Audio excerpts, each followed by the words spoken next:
Hello, I'm Zorab and this is Byther Farm, and on this channel you'll find all things about gardening, poultry keeping and life on our very small homestead.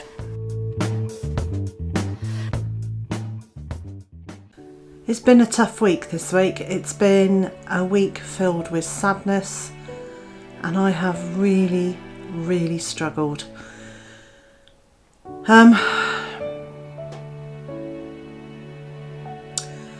Nothing in particular has happened, or nothing especially bad, nothing especially sad, no drama. I have just struggled with how I've been feeling all week. And some of that is that it's January, and although it's starting to get lighter for longer each day, I am really struggling with how I feel.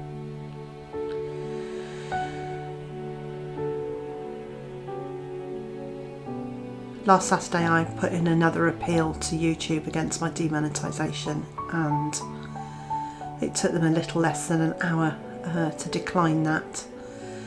And then I was invited again to try that yesterday. So I put in the appeal, and I don't know why, but the system registered as me replying to my appeal from last Saturday rather than it being a new appeal. And so it was declined again, and I find that tough. It just, regardless of what it is, and I realise it's just some sort of computer system doing an algorithm type thing, it just feels like rejection, and I don't like that. I don't like that feeling of being rejected.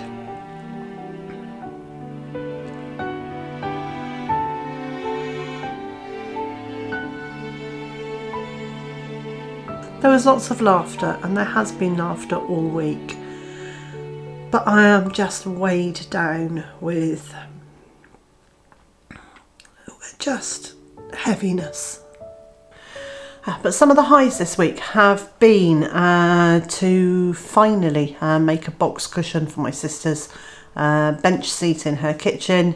She asked me to do this. She asked me to do this a couple of weeks before Christmas, and I said yes, of course. She wondered if I could get it done in time for Christmas.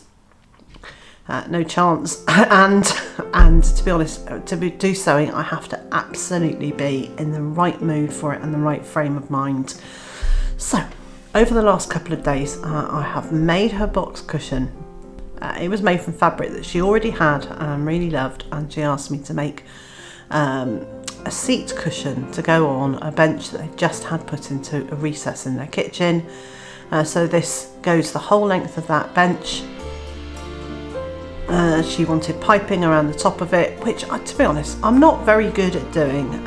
So I made the piping and put that on. It's not as neat and as tidy as I would like it to be, but it's done. So I'm very pleased about that. On the back of it, I put a hook and loop tape fastening so it opens all the way down so she can take it off the foam padding to wash it. That's now gone. It's off to my sister's house, and I'm really pleased to have ticked that off my list of nagging to-dos. And the other thing I did was I pieced together the top of a new patchwork comforter. So this is a child's patchwork comforter. It's in pinks and whites. Most of the fabrics are vintage Laura Ashley fabrics from my hoarded collection of fabric, and there are a couple of other designers in there as well. So that's now pieced together and quilted, and next it's waiting for its fire retardant wadding to go in the middle of it, and then the backing fabric, and then that will be done. And I'll pop it onto my Etsy store.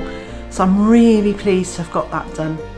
And the other bit of sewing that I need to do, and I might just get done today, is this blue little patchwork comforter, which I made, I think, for grandson number 2.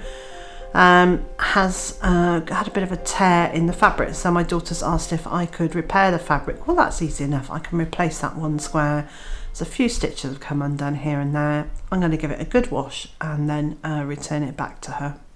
Yesterday morning, when I let the ducks out, only 8 of them came out of the house. So I spent quite a long time walking right round the homestead, trying to see if I could see her sitting and hiding anywhere, laying eggs, or possibly sitting on eggs, hoping they would hatch. We haven't had a broody duck as such yet, but you know, there's always a first. Well, I couldn't find her, so I guessed she was just very, very well hidden. And then mid-morning I went out and all the ducks were milling around the vegetable garden again, but they were all tucked in one corner down near the duck house, making quite a lot of noise. So I went down, had a look, still only 8 of them. And then I had a bit of a closer look, and tucked in amongst a pile of stuff was the other duck. So I went to pick her up, thinking she must be injured. And she was dead. She was one of our 2 oldest girls. She spent a lot of time in the last couple of months just sitting on her own, not very far away from the others, but very definitely not part of the group. Or maybe she was just observing. And she walked heavily, like she had old bones. There was no sign of trauma. There was no sign of distress, and my guess is that she just lay down there, settled down, and didn't wake up. And it's just a duck. It is just a duck. But those ducks are my friends in inverted commas. Obviously, that we don't we don't have much real conversation, but they do spend a lot of time around me, and I spend a lot of time around them. And you know, it's hard when a friend goes. They certainly aren't. They aren't pets. There is a line, and they're not pets. But I've got to know them really well. And given that it's 9 white ducks that all pretty much look the same, I can distinguish each of them. And it was a bit of a sad moment. So, as I said, a week of ups and downs, and highs and lows, and just an overriding feeling of sadness this week. Earlier in the week we had a really heavy frost one morning, so I grabbed my camera and went out and took a load of footage. This little video I'm really pleased with. It's very short, but I really like it, so I'm going to share it with you now.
And so wherever you are in the world and whatever you've got planned for today, I hope it's a good one. And I also hope you'll join me again next time.